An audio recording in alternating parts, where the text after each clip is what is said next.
మనకు ఈ భావన మన భారతదేశంలో ఉంటుంది కాబట్టి దీనికి సంబంధించి మనం అందరం ఒకటి కావాల్సినటువంటి అవసరం ఉందని చెప్పడం జరిగింది. ఇంతకుముందు వేదిక మీద శ్రీధర్ బాబు గారికి సంబంధించింది శ్రీపాదరావు వారిని జ్ఞాపకం చేసుకున్న వారిని. శ్రీపాదరావు గారు చాలా క్లోజ్గా ఉండేవాళ్ళు. శ్రీపాదరావు గారు అదేవిధంగా వారి సతీమణి శ్రీధర్ బాబు గారి తల్లి గారి ఫోటోలు మా గ్రామంలో కాలనీలో ఎన్నో ఇళ్లలో ఉన్నాయి. ఆ ఫోటోలు ఆ వారు వచ్చి ఇనాగ్రేట్ చేసిపోయినారు. అంతేకాకుండా శశిధర్ రెడ్డి గారు ఉన్నారు కాబట్టి ఒక విషయం చెప్పాలి.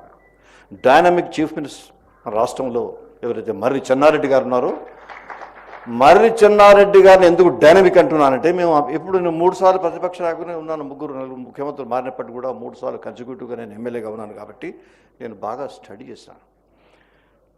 ఎన్టీ రామారావు గారు ముఖ్యమంత్రిగా పోయిన తర్వాత మర్రి చెన్నారెడ్డి గారు వారు ముఖ్యమంత్రిగా వచ్చిన తర్వాత అప్పుడు బాధాకరమైనటువంటి విషయం, వారికి కిడ్నీ ట్రాన్స్ప్లాంటేషన్ కోసం అమెరికాకు పోతున్న సందర్భంలో నేను వారి కారు దగ్గరికి పోయి, మా ఊళ్ళో ఒక చిన్న పర్కులేషన్ ట్యాంక్ కావాలి, ఒకటి ఉంది, అందరు వచ్చినారు అని పోతే, అవునా మీరు తిడతారా మమ్మల్ని అసెంబ్లీలో, మళ్ళీ మమ్మల్ని అడుగుతారు అని నవ్వుకుంటాని వెంటనే అధికారులను పిలిపించి నేను అమెరికా నుంచి వచ్చే లోపు ఇదంతా పని కావాలని చెప్పి ఆయన వెంటనే సంతకం పెట్టడం జరిగింది మరి చెన్నారెడ్డి గారు. ఆ పర్కులేషన్ ట్యాంకును ఫౌండేషన్ వేసింది శ్రీపాదరావు గారే, దాని తర్వాత ఇనాగ్రేట్ చేసిన కూడా శ్రీపాదరావు గారే. ఆ శ్రీపాదరావు గారి కంతా మాకు ఆత్మీయ సంబంధం ఉంది.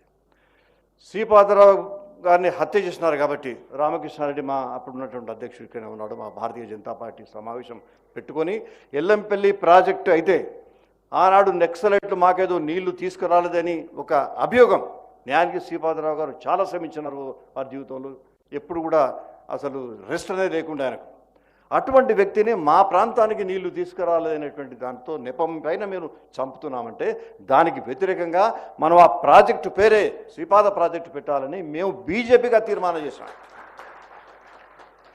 అంటే ఇటువంటి ఆలోచనలు ఒక సాంస్కృతిక జాతీయ భావనలో ఉంటాయి. ఈ పుస్తకానికి సంబంధించి నేను అదేవిధంగా రాస్తాను. ఇప్పుడు మనం మొదటి నుంచి చూస్తున్నాం, కాంగ్రెస్ పార్టీ కానీ బీజేపీ కానీ ఎన్నో సందర్భాల్లో కలిసినాయి. పండిత్ జవహర్లాల్ నెహ్రూ గారు అటల్ బిహారీ వాజ్పేయి గారు బ్రహ్మాండంగా మాట్లాడితే ఆయన చూసి అతని భుజం మీద చేసి నువ్వు ఎన్నడైనా ప్రధానమంత్రి అవుతావని చెప్పినటువంటి పండిత్ జవహర్లాల్ నెహ్రూ గారు ఆయన ఎట్లా అంటాడు మరి కాంగ్రెస్ పార్టీ ఆయన సిద్ధాంతం అయితే? కాంగ్రెస్ పార్టీతో పాటు జాతీయ సాంస్కృతిక వాదం ఉంది, ఇండియన్ వన్నెస్ అనేది ఉంది. అందుకోసమే చైనీస్ ఇంటెలెక్చువల్ ఆయన హూషీ అనే ఒక intellectual, and he was ambassador to the America. Ambassador అయిన తర్వాత he was vice chancellor of the Peking University. ఆయన స్వీయ చరిత్రలో ఆయన రాసుకున్నాడు హూషీ,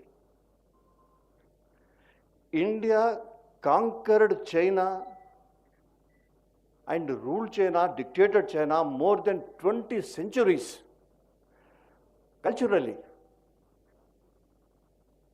not sending a single soldier across the border. బార్డర్కు ఒక సోల్జర్ పంపకుండా 20 సంవత్సరాలు 200 సంవత్సరాలు 20 centuries వితౌట్ ఎవర్ ఫైటింగ్ సాంస్కృతిక దాంతోనే రూల్ చేసిందనేది మనం అందరం చూస్తున్నాం. నాకు అదే అనిపిస్తుంది. ఒకసారి నేను గవర్నర్గా ఉన్నప్పుడు ఒకామా జపాన్ ఒక గవర్నర్ నా దగ్గరకు వచ్చి మీరు అంబేద్కర్ గారి విగ్రహాన్ని మాకు బాంబేలో తయారు చేసి ఇవ్వాలన్నప్పుడు చాలా సంతోషంతో, ఇండియన్ డెమోక్రసీకి 70 సంవత్సరాలు అవుతున్నది, మా ఒకామా రాష్ట్రం వచ్చి 1200 సంవత్సరాలు అయింది, మరి అంబేద్కర్ గారు కూడా అది ఉత్సవాలు జరుపుకుంటున్నాం, మనం మీరు ఇవ్వాలన్నప్పుడు మేము ప్రజెంట్ చేయడం జరిగింది అంబేద్కర్ విగ్రహాన్ని. ఆ విగ్రహాన్ని అంబేద్కర్ యొక్క ఆలోచనను, అంబేద్కర్ యొక్క ఆలోచన ఎందుకంటున్నానంటే అంబేద్కర్ ఎంత అవమానాలకు గురైనాయి భారతదేశంలో, ఈ భారత జాతిని భారతీయ సంస్కృతి పరంపరను వదిలిపెట్టను అని బుద్ధిజంలో చేరినాడు ఆయన. ఆనాడు ఒకవేళ అంబేద్కర్ గారు బుద్ధిజాన్ని స్వీకరించకపోతే ఈ భారతదేశాన్ని మనం ఊహించుకోలేము, అటువంటి పరిస్థితి ఉండేది. అందుకోసం ఈ పుస్తకంలో ఆ అంబేద్కర్ ఫోటోను ఆ పరిస్థితిని కూడా అందులో వేయడం జరిగింది. ఇందులో ప్రధానంగా నేను ముఖ్యమంత్రి గారు ఇక్కడ ఉన్నారు కాబట్టి పాలకపక్షం ప్రతిపక్షం ఒకటిగా ఉండాలనేటువంటి ఆలోచన వచ్చినప్పుడు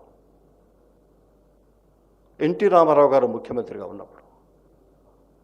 ఎన్టీ రామారావు గారిని ఎప్పుడు ఈ మధ్యన చూస్తున్నాడు అనే శతాబ్ది ఉత్సవాలు చెప్తున్నప్పుడు ఎన్టీ రామారావు చంద్రుడు, ఇంద్రుడు, తర్వాత బ్రహ్మాండమైన శ్రీరాముని పాత్ర, ఆ పాత్ర అంటున్నారు. వీటన్నిటికన్నా ఒక ప్రధానమైనటువంటి పెద్ద పాత్ర వారిలో ఉంది. ఆయన ఎంతో రాడికలిస్టు, భారతీయ సంస్కృతి పరంపర గురించి ఎటువంటి ఆలోచన ఆయనకు ఉంది.